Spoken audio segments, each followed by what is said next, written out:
The partnership that built everything started the way most dangerous partnerships do, with a man who had nothing left to lose and another man who'd forgotten what losing felt like.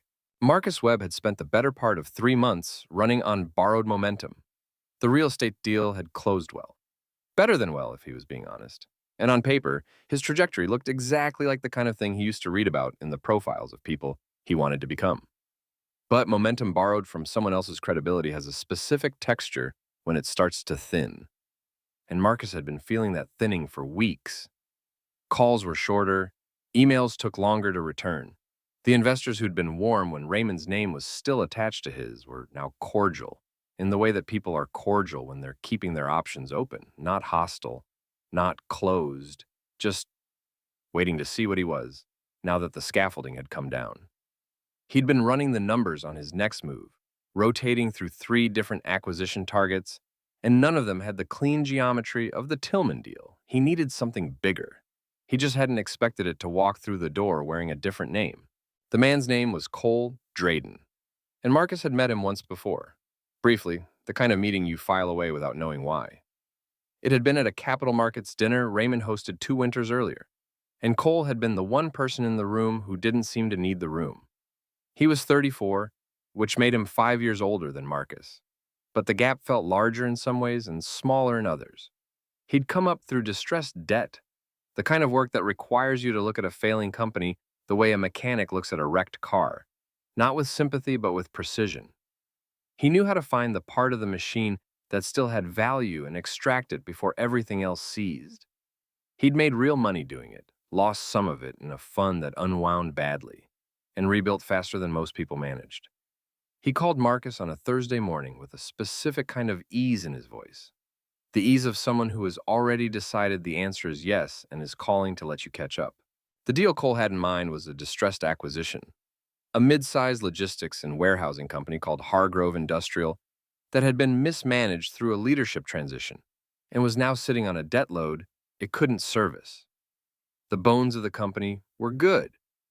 3 regional distribution hubs, long-term contracts with 4 clients who hadn't left yet because leaving would cost them more than staying, and a real estate footprint that was worth, by Cole's calculation, about 40% more than the company's current debt.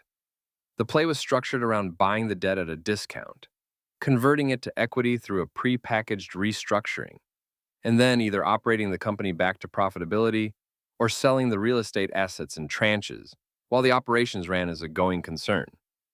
It was the kind of move Marcus had studied in theory, the kind Raymond had described once, carefully as the territory where real wealth actually lives, and where the line between opportunism and exploitation is drawn by the people doing the deal, not by anyone watching.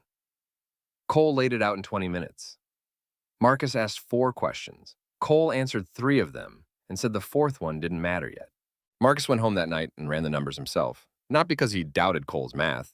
The math was clean, almost elegantly so, but because running the numbers himself was how he separated what a deal was from what a deal felt like.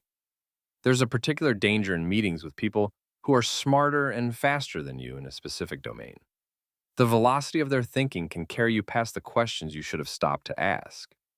Marcus had learned this from Raymond in the opposite direction. Raymond slowed everything down, insisted on the friction, believed that the questions you didn't ask were the ones that would eventually owe you an answer at the worst possible time. Cole ran at a different speed. His version of due diligence was thorough on the numbers and compressed on everything else.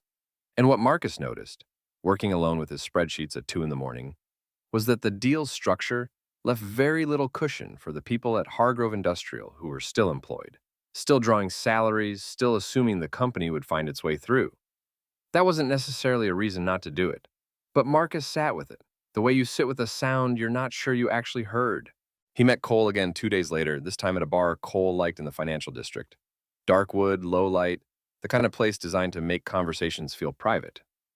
Marcus came with 2 sets of questions, the ones he'd planned and the one he hadn't decided whether to ask. He got through most of the planned ones quickly. Cole had answers that were specific and credible, the kind of answers that come from someone who has done this particular kind of work before and knows exactly where the weight-bearing walls are.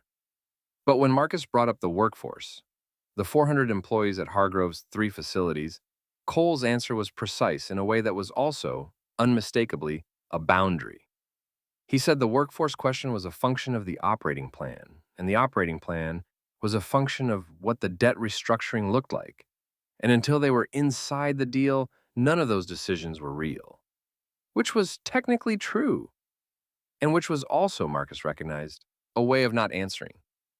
He noticed that he let it go. He noticed that he let it go and didn't say anything about noticing. Cole had a co-investor already lined up, a private equity shop out of Dallas called Meridian Capital that had done 3 similar distressed plays in the last 4 years and had the operational infrastructure to run a company through a restructuring without it dissolving in the process. Their involvement solved one of Marcus's real concerns. He had the capital to participate meaningfully, but he didn't have the bench strength to manage an operational turnaround at a 3-hub logistics company. Cole's role was deal architecture and negotiation. Meridian brought the operators. Marcus's role, as Cole framed it, was capital and deal execution. He'd seen Marcus move fast on the Tillman situation, and he wanted that speed and precision in the room. Marcus noted, without saying so, that Cole seemed to know considerably more about the Tillman deal than Marcus had told him, which meant Cole had done his own homework, which was either due diligence or something else. And Marcus hadn't decided yet which answer made him feel better. The timeline Cole was proposing was compressed. They had a 6-week window before Hargrove's primary lender, a regional bank that had been extending the company's credit line on a series of short-term rollovers, reached the end of its patience. The bank's internal credit committee had already flagged the account, and Cole had a source inside the bank who'd told him the next rollover wasn't going to happen. That gave them 6 weeks to get the debt purchase structured, get Meridian's commitment papered, and have a restructuring framework ready to present to the creditors before the company went into a default that would make the whole thing messier and more expensive. 6 weeks, in Marcus's experience, was enough time to do anything if you didn't stop to second-guess yourself. It was also exactly the kind of timeline that made it easy to skip the questions that slow you down, which was, he suspected, partly why Cole preferred it. Speed is both a tool and a filter. It filters out hesitation. And hesitation in this kind of deal wears many disguises. Some of them are fear. Some of them are wisdom. And at speed, you don't always have time to tell the difference. Marcus spent the first 2 weeks of the 6 in a kind of controlled acceleration. He worked with Cole's financial model, stress-tested the scenarios that worried him most, a slower-than-expected debt conversion, a client departure that reduced Hargrove's contracted revenue, a real estate market that cooled before they could execute the asset sales. And each time the deal survived. Not comfortably, not without pain, but it survived, which is different from saying it was safe, and Marcus understood the distinction. He also began to see, in those 2 weeks, something he hadn't fully appreciated in the initial meetings. Cole's edge wasn't just analytical, it was relational. He knew the right people at the right bank. He knew the timeline because someone had told him. He had a contact at the Creditors' Council. This was not, technically, unusual in distressed situations. The circles in this world are small, and the information flows in both directions. But it meant Cole was always operating on information that Marcus didn't have full visibility into, and Marcus had to decide whether that was a feature or a flaw. There was a meeting in week 3 that Marcus would think about later. Cole had arranged a call with Hargrove's outgoing CFO, a man named Alan Pruitt, who'd been with the company for 11 years and was leaving not because he'd failed, but because he'd been honest with the board about how bad the situation was, and the board had decided they preferred someone who'd tell them it wasn't that bad. Alan Pruitt was, in other words, the person in the room who'd done the right thing and been shown the door for it. He was cooperative on the call. He wanted the company to survive, even in restructured form, and he gave Marcus and Cole a picture of the internal operations that was specific and useful and, in places, alarming. He mentioned, in passing, that the workforce at the Memphis hub was largely unionized, and that any restructuring that touched headcount at that facility would trigger a specific clause in the collective agreement that required 60 days' notice and a negotiation process. Cole's voice went very slightly flatter when Pruitt said this, not hostile, just recalibrated, like a man who had just learned the terrain was different from the map. After the call, Cole said something Marcus chose to remember precisely. He said, "The union clause is a friction cost. We price it in and we move." That was the sentence. 7 words followed by 4 words. And what Marcus heard in those 11 words wasn't cruelty. Cole wasn't cruel or didn't think of himself that way. What he heard was a fluency. Cole spoke the language of friction costs as a native speaker. Every human complication, every contractual obligation, every inconvenient timeline that existed because 400 people had organized to protect their livelihoods, all of it translated without pause into a line on a model. Marcus spoke that language too, had been learning it for 2 years. But he'd always been aware he was speaking it as a second language. He still felt the gap between the abstraction and the thing it represented. Cole did not appear to feel that gap, and Marcus stood at the edge of a question that he didn't ask, which was, is that a strength I should learn, or is it a warning I should heed? Marcus thought about Raymond more in those weeks than he had in months. Not with guilt exactly, but with a specific kind of clarity that distance sometimes provides. Raymond had operated in the same world, distressed assets, leverage, the gray space between legal and comfortable, and had done it for 30 years without becoming the kind of person who stopped feeling the weight of the decisions. Or at least that's what Marcus had assumed. He wondered now whether Raymond had started out with that weight and learned to carry it, or whether he'd started somewhere closer to where Cole was, and the weight had accumulated slowly, invisibly, over years, until one day he'd looked at a deal like Tillman and felt something that made him want to slow down. Marcus didn't have enough information to know the answer. What he had was the memory of Raymond sitting across from him and saying, "I want you to know what you bought." Not as a rebuke, as an instruction in how to stay human inside a system that doesn't require it. By the end of week 4, the deal structure was largely set. Meridian Capital had committed their piece, $32 million in equity, which would anchor the restructuring. Cole was bringing 18. Marcus was in for 4.5, which represented nearly everything he'd accumulated and then some, structured partly through a bridge he'd arranged with a lender who'd done 2 deals with him and trusted his underwriting. The total capital stack was not enormous by the standards of the transactions Marcus read about in industry publications, but it was the largest thing he'd personally been inside, and the exposure was real in a way that earlier deals hadn't been, not just upside real, but downside real, the kind of real that changes what you eat for breakfast and how long you stare at the ceiling before you fall asleep. He was all in. And he knew going all in with Cole and Meridian that he was no longer just a participant in the deal's upside. He was a participant in everything the deal required. That's a distinction that sounds obvious until you're actually standing inside it. The part of the plan that Marcus had the most questions about was a section Cole referred to as the operational correction, a euphemism for the workforce reduction that the deal's financial model required to make the numbers work at the Memphis and Atlanta facilities. Cole had run it past Meridian's operating team, and they'd come back with a figure.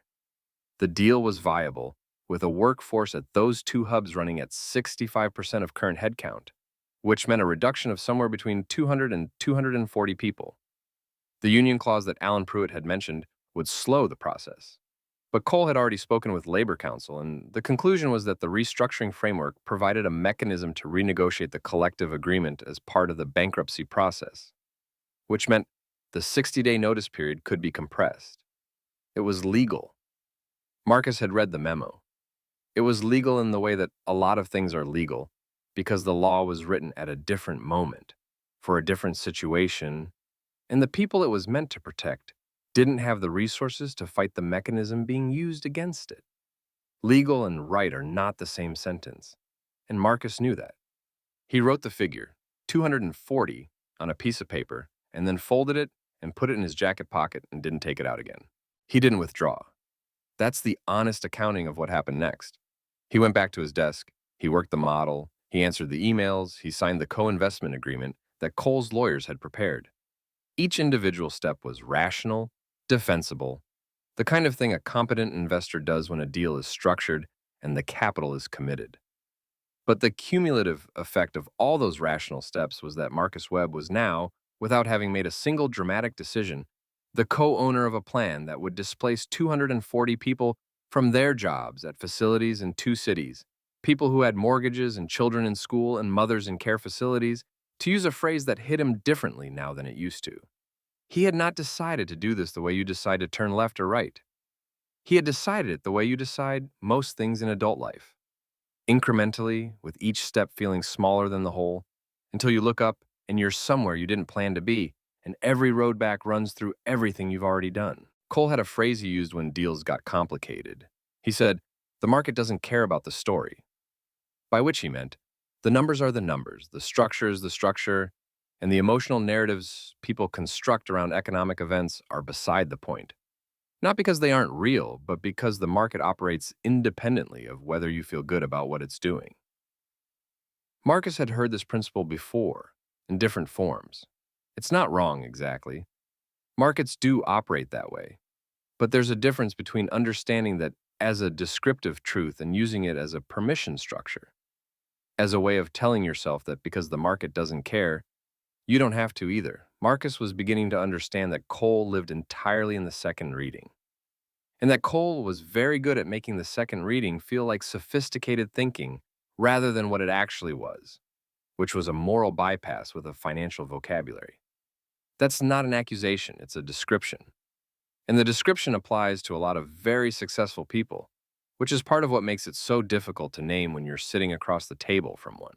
Week 5 arrived and the deal entered what Cole called the red zone, the final stretch of diligence and documentation before they moved on the debt purchase. Marcus was working 16-hour days, which was not unusual for a deal in its final approach, and the volume of information moving through his hands was dense enough that it became its own kind of shield. When you are focused on whether the legal description of Hargrove's Atlanta facility matches the title report, you are not thinking about Alan Pruitt's voice on the phone when he mentioned the union clause. That's not strategy, that's just how it works. The brain, under sufficient cognitive load, defaults to the immediate task. Marcus had always been good at that kind of focus. It was one of the things that made him effective. He was beginning to understand that effectiveness and goodness are not the same category, and that the skills that make you very good at one thing can, under specific conditions, actively support the avoidance of the other. This is not a new observation. It is just a different thing to understand it in a textbook versus to watch yourself demonstrate it in real time. The debt purchase executed on a Thursday in the 5th week. It was, from a purely technical standpoint, a clean transaction. The regional bank, facing the prospect of a default that would require them to carry the loan on their books at full loss provisions, accepted a discounted payoff from the Cole Meridian Marcus entity and transferred the credit facility. Hargrove Industrial woke up that morning with one set of creditors and went to sleep with another. The company's management team, most of whom had been in the dark about the transaction until it was complete, received notification in the early afternoon. Marcus got a call from Cole at 4:30 with 2 words, "We're in." And Marcus said, "Good." And he meant it, in the sense that a person means a thing when they've committed to it and there's no remaining utility in ambivalence. They were in. The deal was real. The 240 people at the Memphis and Atlanta facilities were, as of that Thursday afternoon, employees of a company that was now controlled by people whose primary interest was in the value that could be extracted from the company, not in the company as a going concern for human beings who depended on it. Marcus knew this. He answered the call. He said, "Good." He meant it. He found out about Raymond the following Monday. Not from Raymond himself, from a broker he knew who covered the regional commercial space and who mentioned, without particular emphasis, that Raymond Cho had just acquired a minority stake in a property fund that was building a competing position in the Memphis logistics market, the same market where Hargrove's Memphis hub operated, the same market where Marcus and Cole were about to execute a restructuring that would reduce operating capacity at that hub significantly, which would incidentally create opportunity for a well-positioned competitor to absorb the contracted clients that Hargrove could no longer serve at full capacity. Marcus sat very still after the broker said this. He asked a few questions. The answers confirmed what he was already putting together. Raymond, who had been silent for months, who had sent one email and then gone quiet, who Marcus had assumed was simply watching from a distance, had not been watching passively. He had been positioning. He had seen exactly where Marcus was going, understood the opportunity structure it would create, and moved into place to capture the upside without being inside the deal that created the disruption. It was, Marcus had to admit, an almost perfectly constructed move. Raymond hadn't done anything illegal. He hadn't colluded with Marcus or Cole, hadn't accessed any information he shouldn't have had, hadn't manipulated the deal. He had simply read the situation, read Marcus, which may have been the same thing, understood what was coming, and positioned himself to benefit from the disruption without bearing on any of the moral weight of causing it. He got the upside of the Hargrove restructuring without the 240 people, without the union clause, without the debt purchase, without any of the friction that Marcus had spent 6 weeks wading through. He would capture clients and market share that became available because Marcus's deal made them available. And he had done it from a position of apparent retirement, of stepping back, of an old man sending one reflective email about what it means to build something that lasts. Marcus didn't know whether to be furious or to feel something closer to awe. He settled after a while on a colder emotion, recognition. He was seeing for the first time what Raymond actually was, not a mentor, an apex. He didn't call Raymond. He thought about it, wrote the opening sentence in his head several times, turned his phone over, put it back down. What would he say? That he'd figured it out? Raymond would already know that he'd figured it out and had presumably calculated the moment at which Marcus would. That he was angry? He wasn't sure he had the standing to be angry. Raymond had broken no agreement. He had fulfilled his mentorship in the most complete way possible. He had taught Marcus, right up until the last lesson. And the last lesson was the one you couldn't teach in a room. You had to show it. The mentor doesn't just teach you the market. If he's very good, and if he's operating at the level Raymond was operating at, he teaches you what the market reveals about you. And what the last 6 weeks had revealed about Marcus was something he'd rather have learned from a book than from the inside. He put his phone face down on the desk. He thought about Cole's 11 words. Friction cost, price it in, move. He thought about the 240. He thought about what it means to build something that lasts when the thing you're building is also inevitably yourself. The Hargrove restructuring proceeded on schedule. The workforce reductions at Memphis and Atlanta were announced in the 7th week, processed through the bankruptcy mechanism Cole's lawyers had identified, and executed over 90 days. There were protests at the Memphis facility, not large, not violent, but real. The kind that get covered in the local paper, and not the national one. Marcus read the articles. He kept them. He could not have told you exactly why he kept them, except that it seemed important to be a person who kept them, even if he was also a person who had proceeded with the deal. The distinction felt meaningful. He was not certain it was. The clients Hargrove could no longer serve at full capacity began migrating to other providers in the 4th month post-close. Raymond's fund captured 2 of the 3 largest ones. By Marcus's estimate, Raymond would clear somewhere between $8 and $11 million from a position he'd built with no operational risk and no moral exposure, surfing the wave that Marcus and Cole had made. It was the cleanest trade Marcus had ever seen. It was also the most complete education he'd ever received. Marcus's return on the deal, net of costs, and the bridge loan was just over $6.1 million. It cleared in the 13th month, faster than the base case, slower than the optimistic scenario. It was the largest single return of his career. It changed his balance sheet in ways that were genuinely transformative, the kind of number that shifts what's possible in the next deal and the deal after that. He was 30 years old. He had, by any external measure, arrived somewhere. He sat in his apartment the morning the final wire cleared and thought about what he felt, the way he'd sat in his car after the Tillman deal and tried to locate the emotion. What he found this time was not the cold competence of a machine discovering its function. It was something more complicated. It was the feeling of a man who had gotten what he wanted and was now in possession of an answer to a question he wished he'd asked earlier. What does it cost, and not in dollars? He knew now. And knowing had a specific texture. Not regret exactly, because regret implies you'd choose differently, and he honestly didn't know whether he would. It was more like clarity, the kind that comes after, not before.